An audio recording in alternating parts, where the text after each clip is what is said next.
Auburn's magical season comes to an end in San Antonio. Let's talk about it on this live edition of the Uptempo podcast.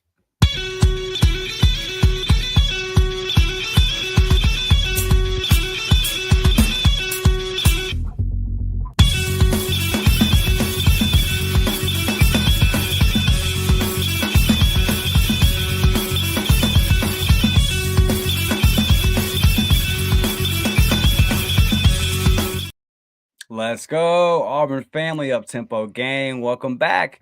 Haven't been able to do an episode for you guys in a couple of days. Blake traveled out to San Antonio to watch our Auburn Tigers take on the Florida Gators. And like a lot of y'all did, great showing by the Auburn fans traveling all the way out there. We know the Auburn family is always going to show up. But Blake, for the second time in program history, we get to the Final Four and just don't quite have enough to close out a game to get to that national championship. And feel confident saying this was the best season in Auburn history, but unfortunately it's going to end without a ring. So we're going to get in here and talk about it. You guys come in here, comment, like, subscribe, all that kind of stuff. But Blake, you were in the building. Big lead in the first half. Florida kind of just keeps grinding everybody down in the second half, don't they? And I don't know if Clayton missed a shot. It certainly didn't feel like it. And Florida outlasts us 79-73, man. Just we talked about it before we hit record. I know that you're still hurting just like everybody else, but your initial thoughts, brother. Look, I'll be honest, this one hurt worse than 2019. Because 2019 wasn't expected. I didn't expect to beat Virginia. I know the fluke stuff happened in 2019, but this team I expected to win it all. Mm-hmm. This team I expected to get to the Natty. I told y'all a couple weeks ago, Natty, Final Four, or bust, man. And it hurt. It hurt being up 8 at half. And you felt like you had all the momentum. We got fouled right there before the half. We make our free throws. We go in, and I'm like, man, like 20 more minutes, dog. Like I'm going to the restroom, and all the Auburn fans are like, 20 more minutes, baby. And it's just like the Florida fans were quiet. They were quiet, y'all. They weren't saying a whole lot. I had 2 or 3 of them behind me, and they were very, very quiet. They got so quiet that they started speaking Spanish. All right. And then all of a sudden in the second half, I can't even explain it, man. It's just like we forgot how to play basketball. The turnovers, careless passes, not getting back on defense, giving away easy transition dunks to Florida. It was tough to watch, and I tell you, there was 2 plays. there was 2 plays for me where I kind of just sat back and I was like, "We're gonna lose, man. We're gonna lose." And that's when we were up 9. We got a turnover. We get out in transition. We have numbers. And Miles Kelly gets the ball out on the wing, and instead of pulling it out and running your offense, he drives and throws up this acrobatic shot off the side of the glass. And it was like right there, I was like, man, that could have put this game double digits. If we get a bucket right there, all the momentum is with Auburn. You're up double digits. Instead, Florida comes down, they hit a 3, 6-point game. And at that moment, I was like, dude, not like this. And they erased that 9-point deficit like that. It was gone. Okay. All of the air on the Auburn side was gone. There was nothing there left. Like all the momentum had left the building for Auburn at that point. And I remember I took my hat off and I was just like, dude, that was the opportunity. And we let it slip. And then we're down one late in the game. There's maybe 3 minutes left. And you kind of get lost when you're there and Yeah. everything. You can't really remember the time and all that like you do on TV. But we got another turnover. We were down one. We get out in transition. We have numbers, y'all. And instead of going to the rim and drawing a foul, drawing some contact, maybe getting an and one, we kick it out to a guy that hasn't been shooting well, that hasn't shown me a lot of confidence lately. And I'm not downing him. I love what Miles did for Auburn in his 1 year. Like, I thought he was great. He just hadn't had the best tournament. We're down one. We kick it out to him for a three ball, and we clank it. And Florida, thank you. What is basketball nowadays? I don't understand it. We're down one. Why are we shooting threes? Y'all, I looked up at one point and we were shooting 26% from three. And I was like, man, we're just not going to win. And guess what? They were shooting 40% from three. And I was like, that's a recipe for disaster right there. And we're still chunking threes up. And you're down one. And at that moment I packed it in. I was like, it's over, man. It's over. It's we're just not going to win. I felt like we ran out of gas. I felt like our legs were shot. Obviously, we've had a lot of chatter about missing on some guys at the beginning of the year in the portal and all of that. I felt like that come into play. I've let y'all I've let y'all know throughout the year that if LeBaron Fallon would have stuck with his commitment, we would be national champions tonight. And I truly believe that. It would have given Denver and Tahad a break, man. Like, it would have eased things on them instead of having to be perfect.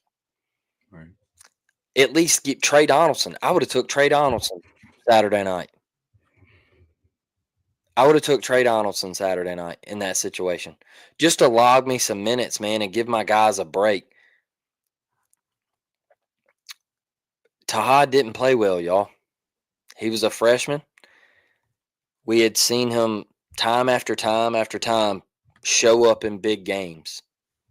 And it just didn't happen Saturday night. It didn't happen. He had some turnovers. He was careless with the basketball. A shot wasn't falling. And credit Florida's defense. I thought Florida locked him up, and they were really tight on Tahad. And it just didn't go our way, right? I felt like Denver had a good look to take a lead. I think it was to take the lead, or it might have been to tie it up. I can't really remember, but Denver had a three ball in the corner, and he was a bit off, and the shots just didn't fall, man. CBM, I thought he played a hell of a game. I thought he played the best defense you could possibly play on Walter Clayton Jr. And the dude just made shots. I posted on Facebook as the time was winding down. Sometimes you just got to tip your freaking cap to Walter Clayton Jr.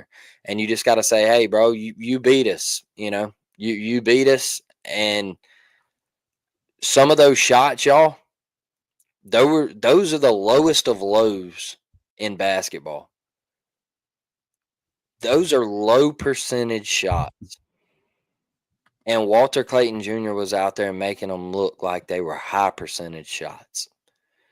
I mean, he was in transition on a fast break and pulled up, was full speed and pulled up, was leaning in, nothing but nylon. I just looked at my brother and I was like, bro, he's a problem. Like, Yeah. there's just nothing we can do, man. And I'm not going to sit here like I did last year, and I'm not going to say the season was a failure because it wasn't. We went to the Final Four. Uh, I got me a nice little cup out of it. Like Okay. my, it says my team was in the Final Four. So, I got to go on a trip to San Antonio, Texas, to watch my team play in the mega of college basketball, man, and it's something that I'll never forget. This team is a team that I'll never forget. These players are guys that I'll never forget. I can honestly say that anytime you hear people in the future, you hear people talking about Denver Jones and Janai Broom and Chaney Johnson and Miles Kelly, CBM, all these guys, you're gonna hear nothing but good things. You're gonna hear nothing but positivity and those guys coming back to Auburn and showing love and uh, just special moments, Dustin. Just special moments of greatness that they brought to the university and to the fan base, and I can't thank them enough. One thing I do want to touch on before I close this one up for myself. Um, I had a little trouble with this today, y'all, and it's been really irking me that we have come to this point on the internet where these guys, they have openly come out and said, "Hey man, we're doing this because we praise Jesus Christ." All right? We're doing this because we want to have a relationship with God. So we call God. We call him. All right? And today you see all these people saying that Auburn is mocking, Auburn is taunting other teams. No, taunting other teams is pulling a belt out on the court and acting like you're whooping somebody's ass on the court. That's taunting. All right, that is taunting. And I was open about it. I didn't like when Auburn really did that. I told y'all I didn't like it. I thought it was, hey, go to the locker room and do it like you did against Alabama. Don't do it on the court. But turning around and looking in the stands and be like, hey, call God. To me, that's not taunting. That's just saying, hey, we're giving all of our success to God. It's all Him, man. And, you know, I, there was somebody today that said, well, why didn't they ever do it after a loss? I was in the stands Saturday night. Auburn didn't leave the court until after they prayed. Tears flowing. All right. Tears were flowing. They just played their last game. That group will never play a basketball game together again.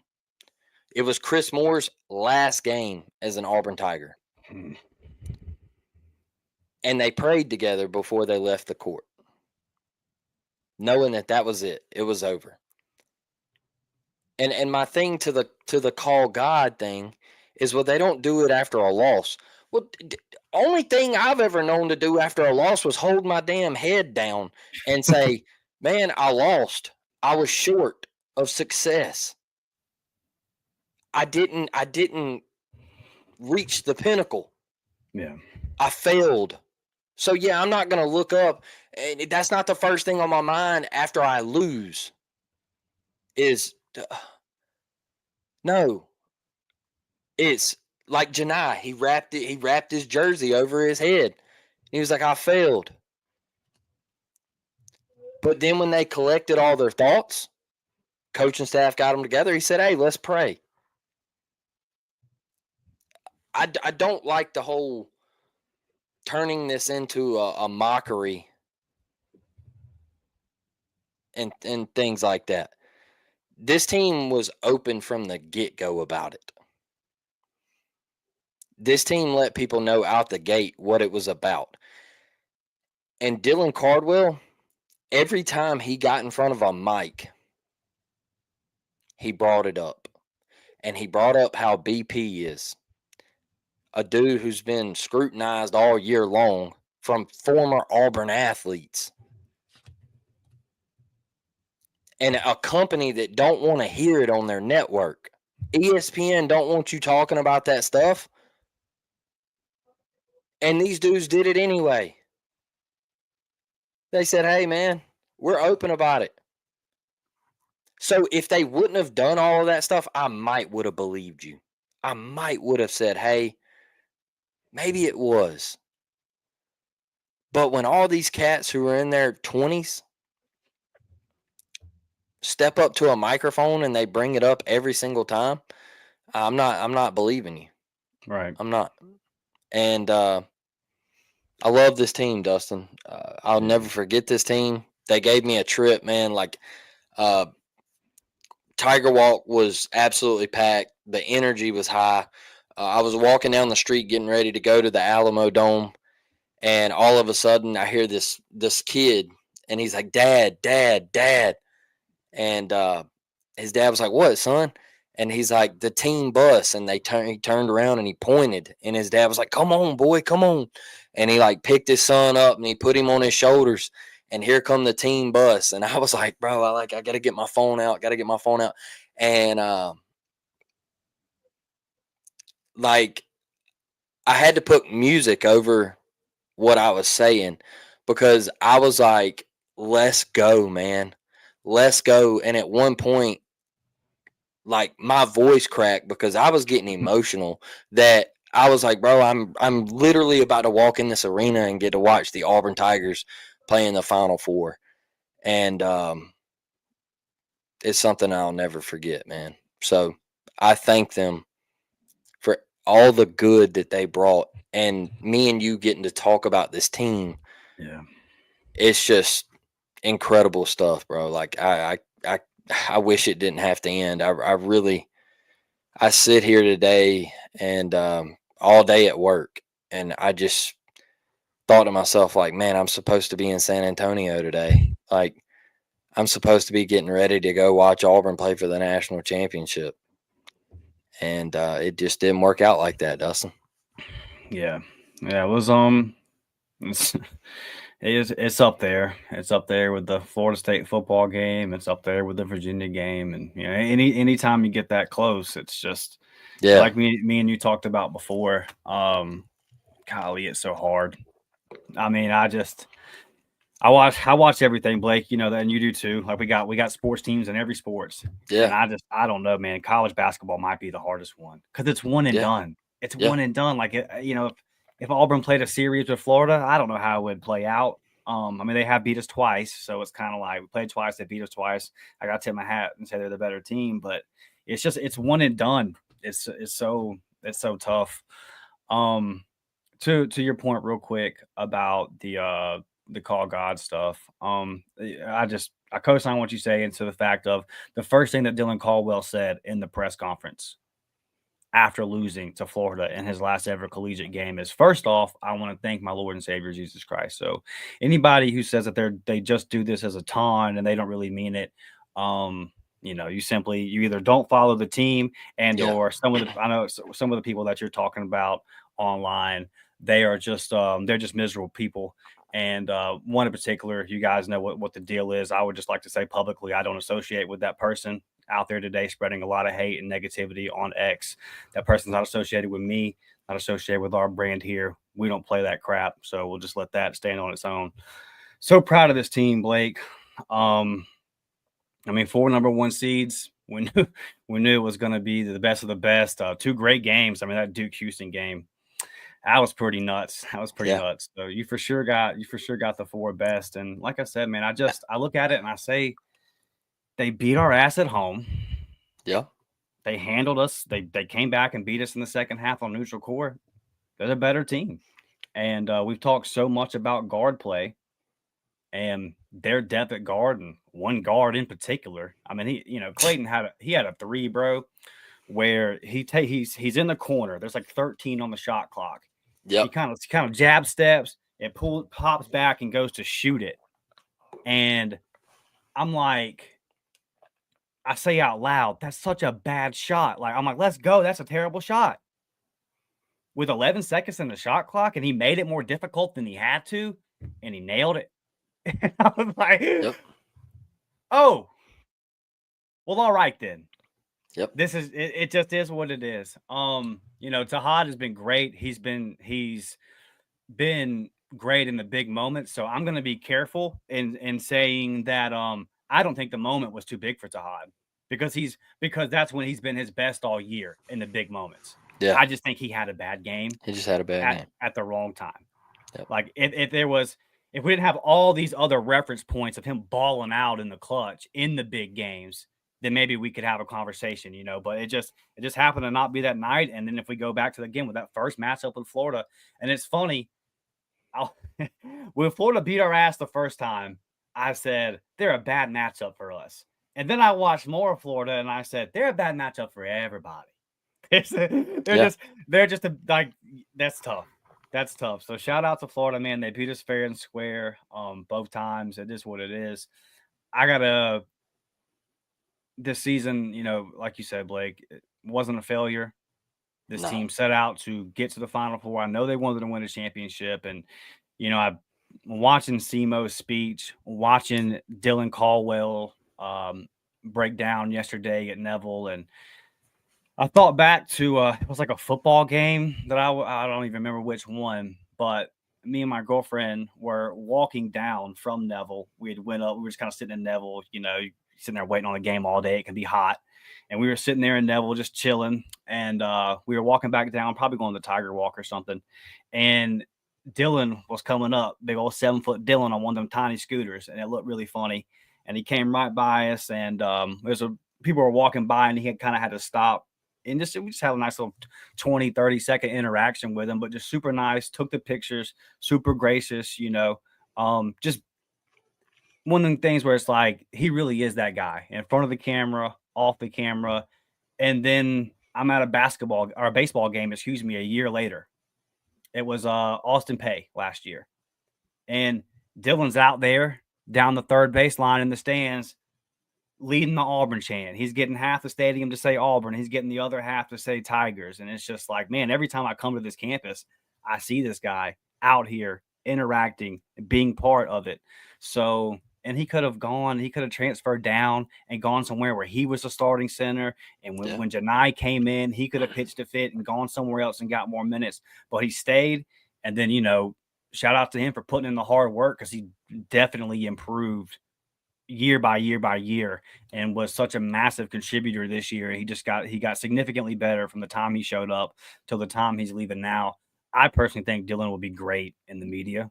Like I think he would be. If I was Auburn, I would do what I could to keep him around in that media, working for the school and that kind of thing. I think he'd be awesome at doing a lot of things. But he still, I know he probably still wants to play some professional basketball. So go do that, do everything. But he's definitely got a career in this media stuff when it's all said and done, man. Janai Broom. Listen, man. I'm gonna try not to get emotional, Blake. This guy, all we can ask is that you give us everything you have. That's all we can really ask. If you give us everything you got. Yep. And boy, Janai gave us all that and more. And that picture, you can go to Ike's Twitter. I posted that picture of Simo consoling him in the locker room, and that's a guy that gave it everything. That's a guy that gave it everything, and he's going to downplay it and say that he wasn't hurt and then none of this stuff was bothering him. That guy's banged up. That guy is hurting. That guy is hurting. Okay, he was playing that second half with one hand, and credit to Florida for attacking him physically. But he gave, and they all did. But to be that great of a player, that great of a leader, and then listen, all that anybody can ask when you're a competitor is to go out on your shield. And boy, Janai Broom, you went out on your shield, my guy. And we love you. We appreciate you. And I co-sign everything Blake said last week about retiring that number 4 because he's the best basketball player in Auburn history, without a doubt. For sure, man. For sure. It's gonna be weird not seeing him lace them up anymore. It's going to be extremely, extremely weird. Yeah. Um, and number 4 should no longer be worn. And I don't care how y'all feel about retiring numbers or whatever. It just, to me, retiring a number, it shows how great the player was at your university. Right. And for a program that hasn't been great the majority of its existence, has a guy like this come along and take you to the Final Four, and you were number 1 for 9, 10 weeks out of the season. You were unanimous number 1 for like 4 of those weeks. You were the number 1 overall seed for the first time in history Yeah. of your program. Like, what he did was incredible. Like, I can't even put it into words of how monumental he is for Auburn basketball. And I tell you this, and I told a couple of people in our game day group chat, he wasn't wearing a brace for protection, or he was 100% or whatever. No, he was wearing that brace because he was banged up, y'all. All right, he was wearing a brace under his shooting sleeve, and he wore it all week. He wore it at practice. It was there because he was dealing with a hyperextension. He was hurt. Don't let these cats on burner Twitter say, "Oh, Janai Broom fakes injuries and all this." No, you saw it. You saw it live in color against Michigan State. He got messed up. He also dealt with the ankle the entire year. And everybody was like, "Man, sit him, rest him." Janai said, "Rest? I'm not resting. I'm giving everything I got. This is my last go. I'm not resting. This is it for me."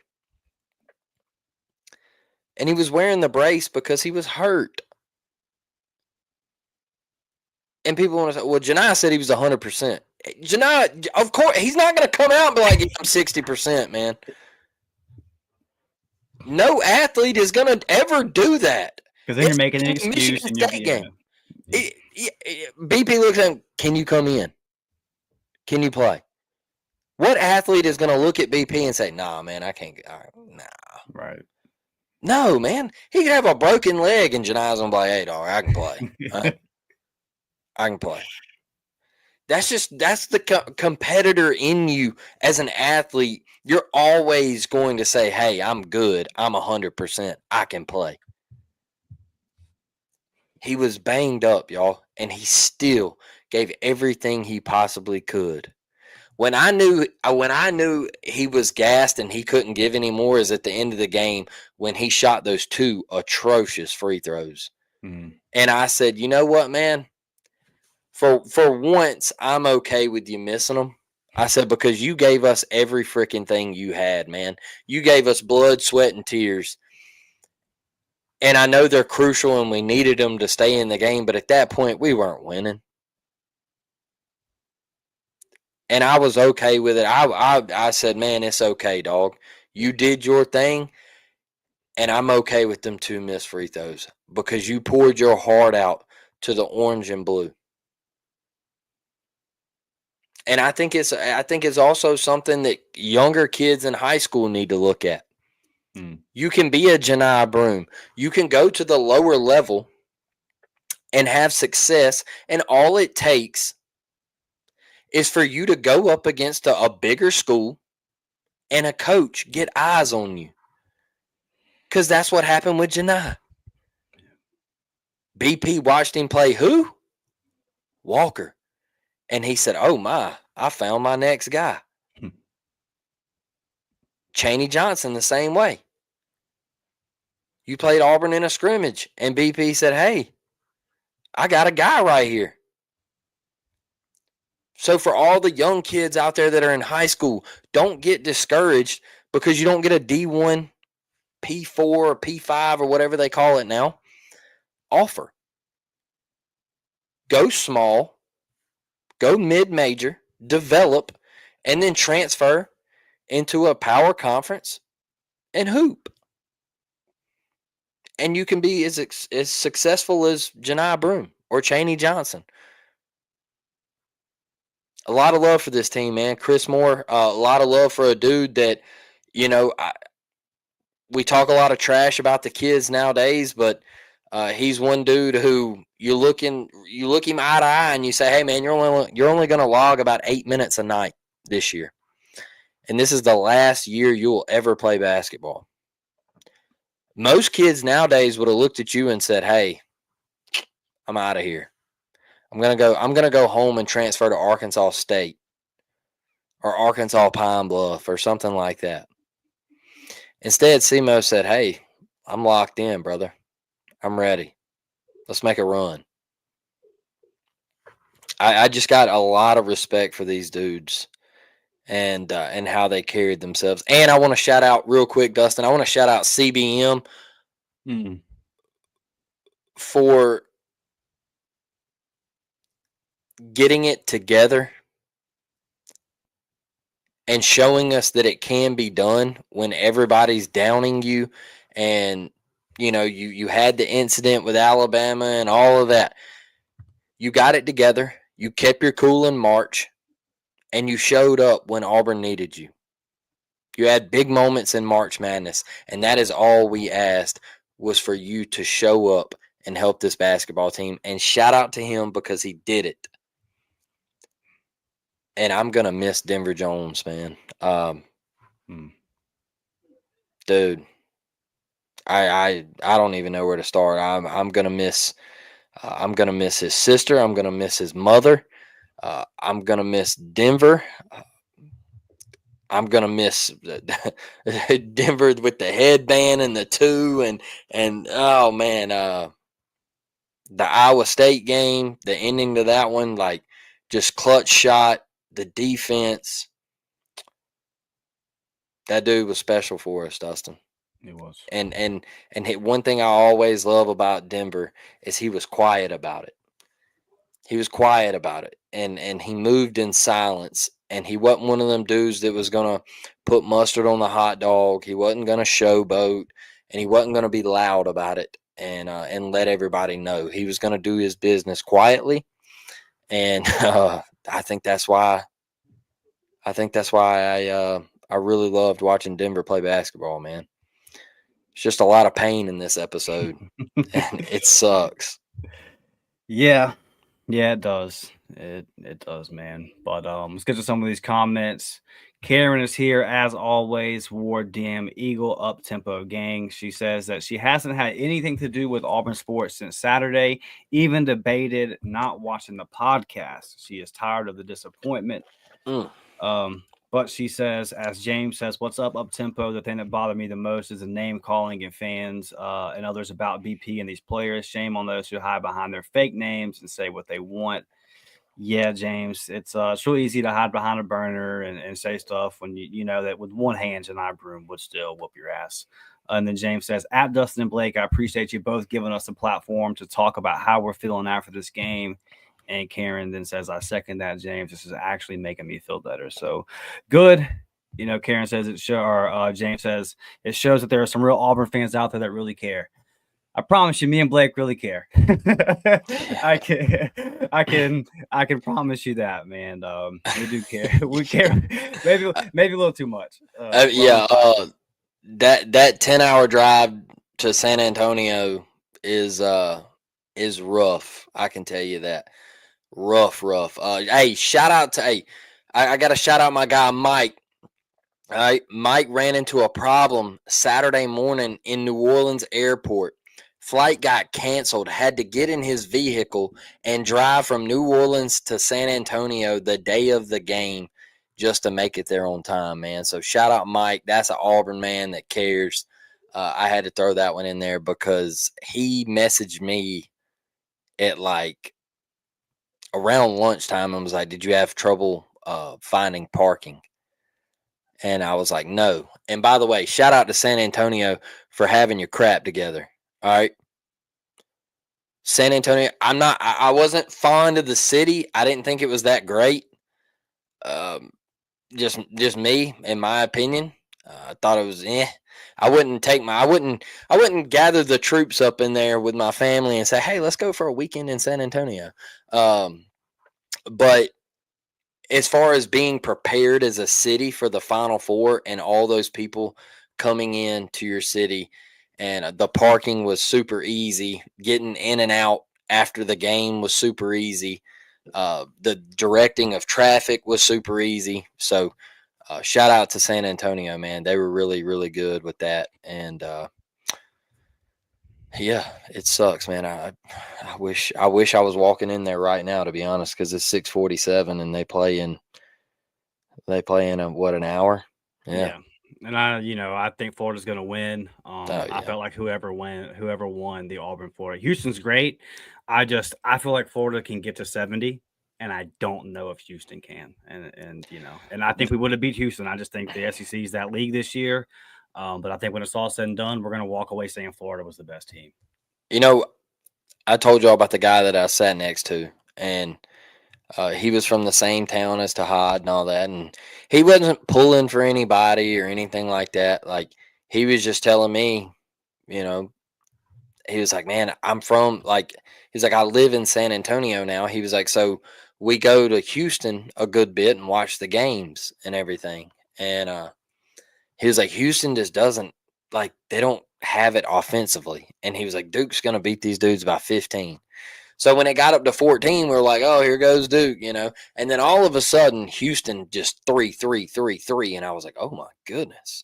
All right, Houston is going to have to stay on that mentality tonight in order to beat Florida.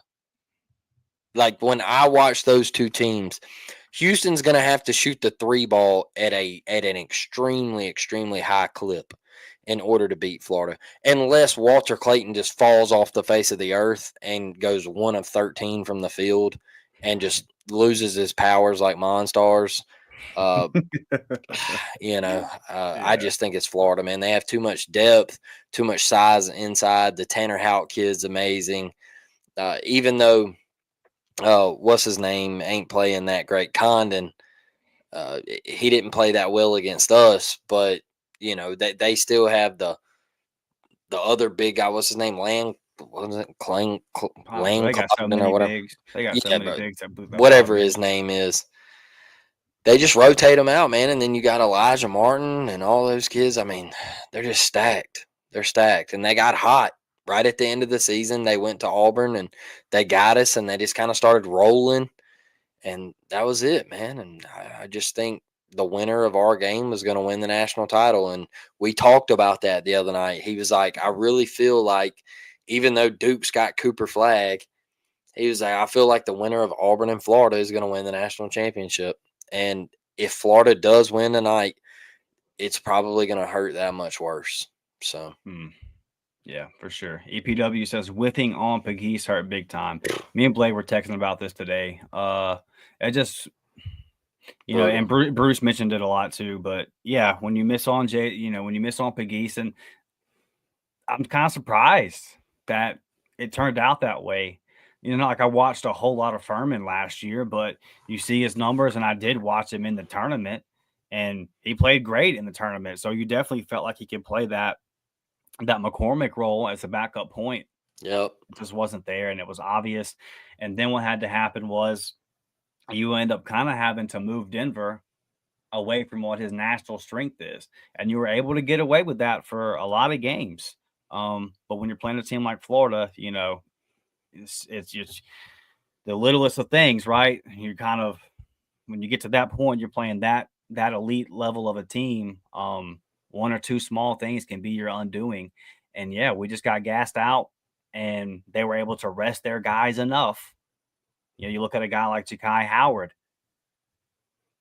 Yep. If he was able to keep his stuff together throughout the season and wasn't getting kicked out of games where he wasn't even playing, like he literally got kicked off the sideline of a game.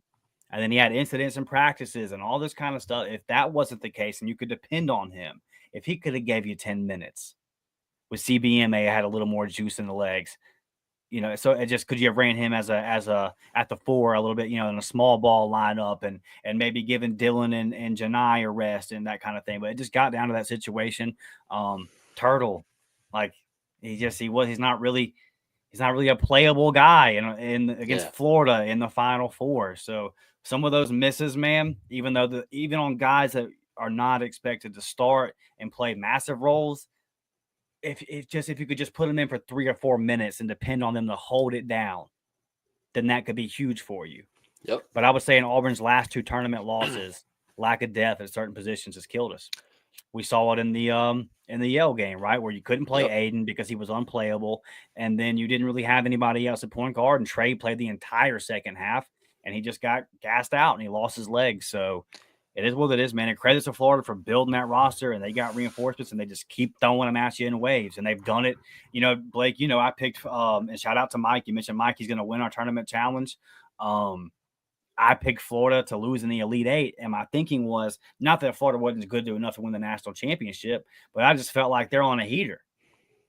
And they were so hot that in the regular season they win the SEC tournament championship. Are they really going to go through and win all 6 games? And I was like, at some point they're just going to have a close game where the ball doesn't bounce their way. And I'll be damned if they prove me wrong, because every close game they make it bounce their way because they just make the plays. So they've got the guys, they've got the depth, they've got the coaching. They're, in my opinion, they win the national championship tonight. They're just that good of a team. So Yeah. One thing I'll say with the depth issue, I told y'all back in I think it was like November, early December. If Auburn wanted to win a national championship, it was going to come down to Tahad Pettiford and Jakai Howard. Said it on the War Report post game show. If Jakai Howard would have gotten his mentals right and would have figured it out and could have just logged 8 to 10 minutes, man, we didn't need you to be a superstar. The season could have been different. And Tahad, it come down to he just had a bad game. I mean, dude's 18 years old. Hell, he had one bad game in he was on a run of 7, 8 heaters. I mean, yeah. I can't really blame the kid. I'm not going to get mad at the kid because, in my opinion, he's my favorite Auburn basketball player of all time. I just love watching him play. I think he absolutely brings it. I think he is. I think he's coming back, but I am super, super proud that Auburn once again has the spotlight of sending a guard to potentially be a one and done guy. Now, I voice my opinion on the whole one and done thing. I'm not a huge fan of it. I think Todd needs to return, but I told y'all a couple weeks ago, if he kept playing the way he did in the NCAA tournament, this was going to happen, because the more and more he shined, those NBA mock draft boards, it was Tahad at 29. And then all of a sudden it flipped up to Tahad at 23. Well, now there's a mock draft out there that's got Tahad at 19. So, and I know that the mock drafts, they're not always accurate and all that. But if the kid's sitting there saying, hey, man, I'm 19th, I'm on an NBA roster, do you blame the kid for leaving? No. I think he goes and tests the waters. I think he gets some feedback. You can do it twice, right? I believe so, yeah. Yeah, I think you can do it twice. And I could be wrong. Somebody had to fact check me. But I think he comes back, he plays another year for Auburn, and then he finds himself as a lottery pick next year. But, man, I got to tip the cap to him. I mean, his defense improved all year.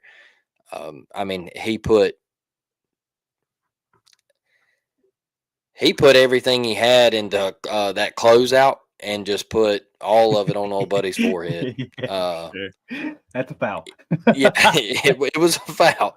No, It was that's a a foul. foul. Todd got up about 6 feet off the ground though, and that was one of those Yeah. where the whole stadium was just like, "Ooh," Yeah.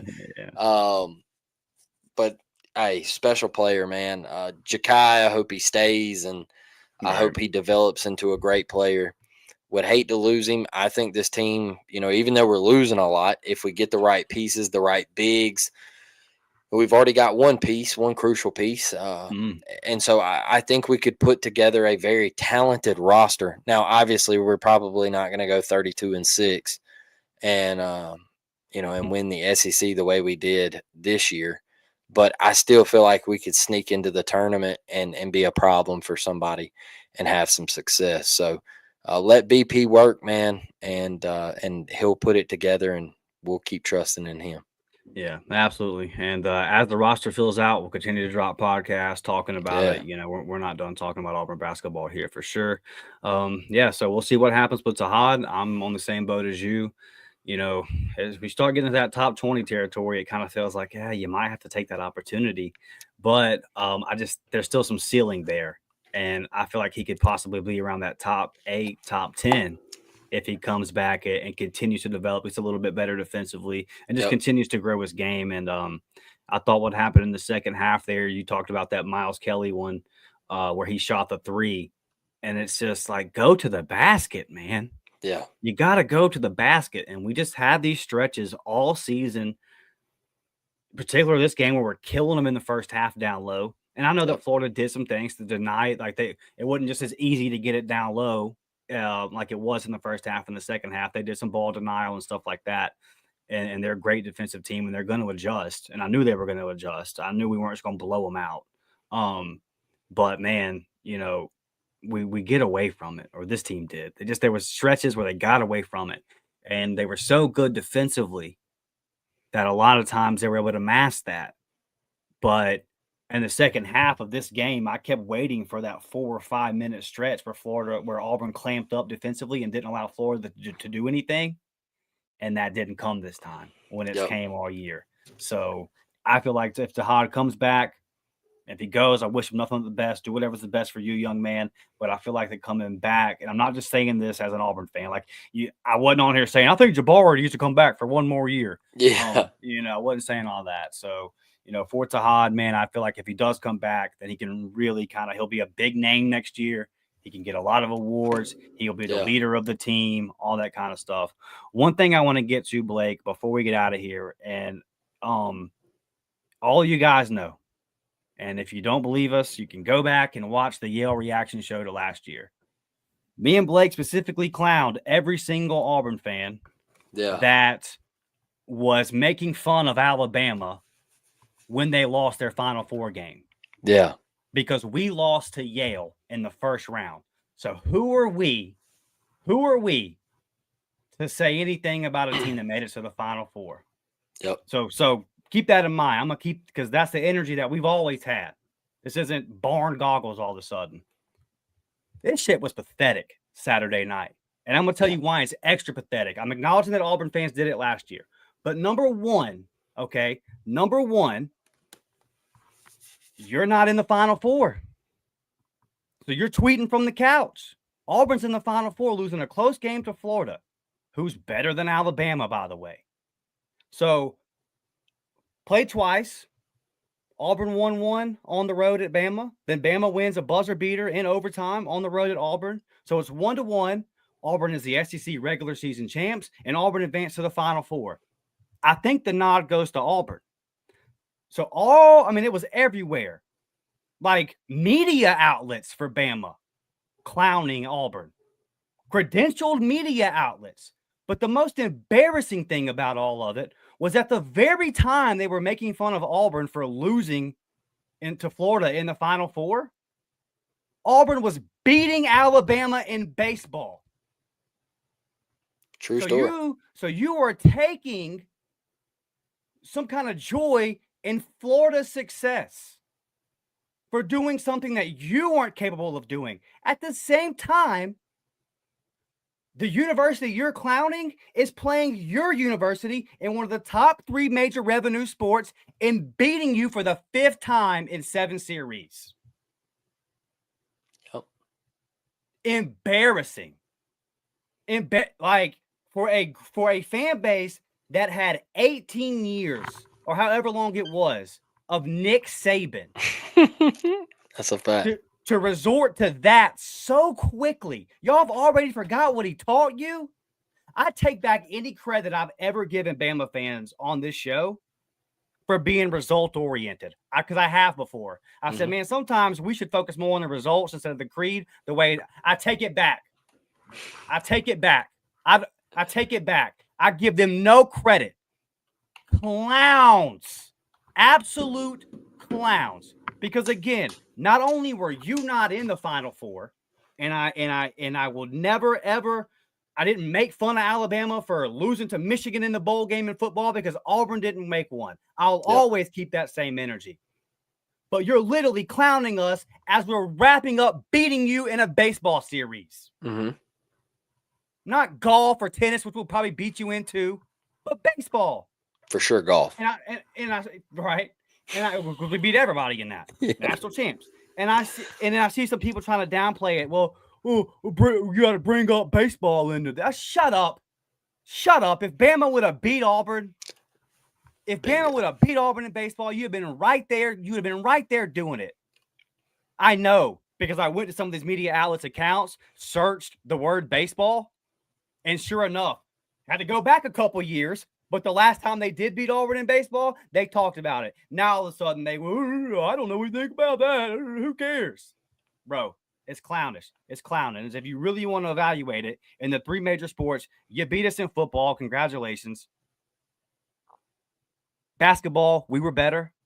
Baseball, clearly we're better. Beat you 2 out of 3 times. Should have swept you. Should have swept you. Like gave you the second game. Gave you the second game in the top of the 9th. So I just thought it was the most embarrassing, most Forrest Gump type thing that I've seen Bama fans do in a long time. They're a pathetic group of people. They're a pathetic bunch. They're a bunch of whiny babies. And I'm shocked. I'm shocked because I have so much respect for Nick Saban and his mindset. And he's been gone for 1 year. For 1 year. Yeah. And they resort to this. Yeah. And I'm not talking about Nate Goats. I'm not talking about Daniel Giddens Burner. I'm not talking about any of those douchebags. I'm talking about the credentialed media outlets clowning Auburn at the same time the university they cover is losing a series to Auburn in baseball. It's pathetic, and I'm embarrassed for them. There's some Bama hate watchers on here.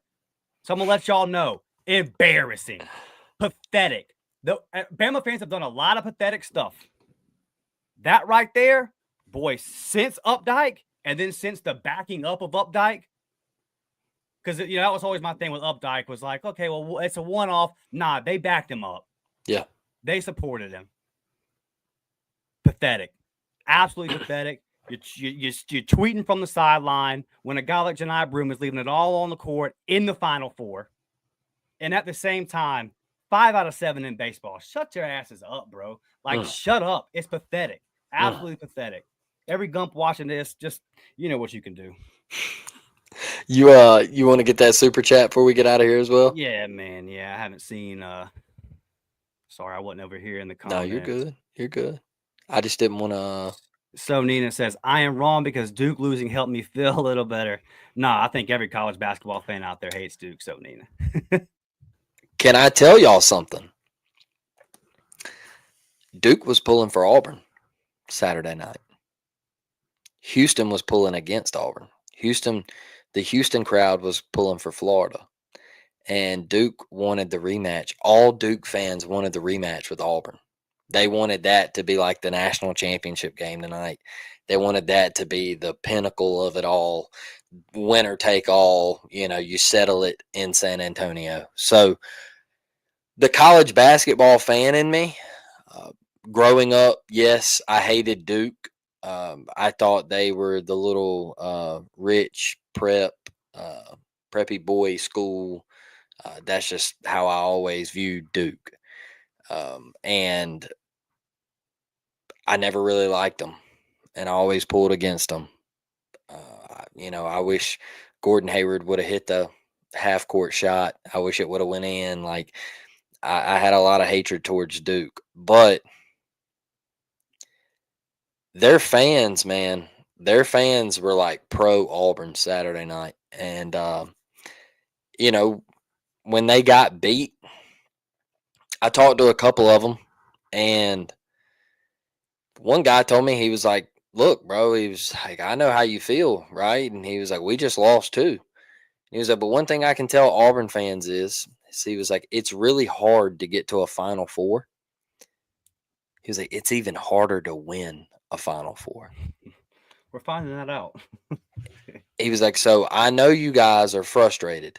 He was like, "But it is super, super difficult to win this thing."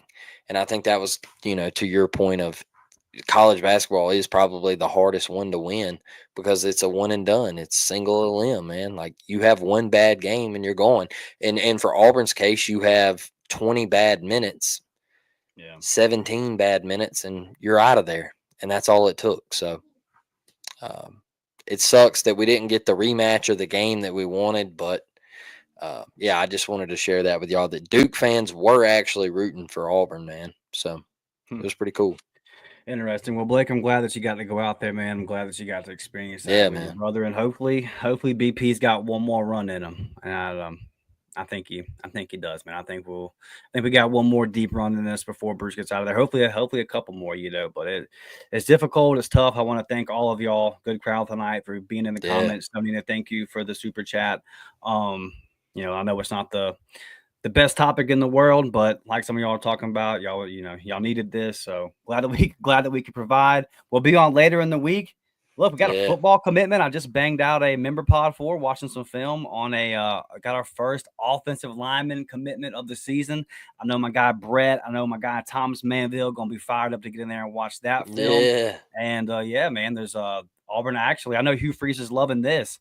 Auburn actually had their second scrimmage Saturday, and the details are just now coming out about it because we were so focused on the Final Four. So maybe later in the week, man, we'll have a football pod for you guys, talk about what's going on in spring training and stuff like that. We'll see Yeah. how this basketball goes because news is coming fast. We're getting new additions. Guys are making decisions. We'll see what CBM decides. We'll see what happens with Tahad. So, baseball was hot up to number 11, back to number Yeah. 11. Got another big series this weekend with what's LSU, like 27-3 or something, bro? Like Yeah. They're they are ridiculous. hot. Yeah. So this is going to be we got a lot of Auburn content coming for you guys, man. We love you guys. We appreciate you. Remember, stay on the lookout. We'll have that one in your feed in a couple of days, and smash that thumbs up button. Share us out on social media. We'll see y'all later in the week, man. It's Ward Amigo. I love y'all. Thank y'all. We're down, baby.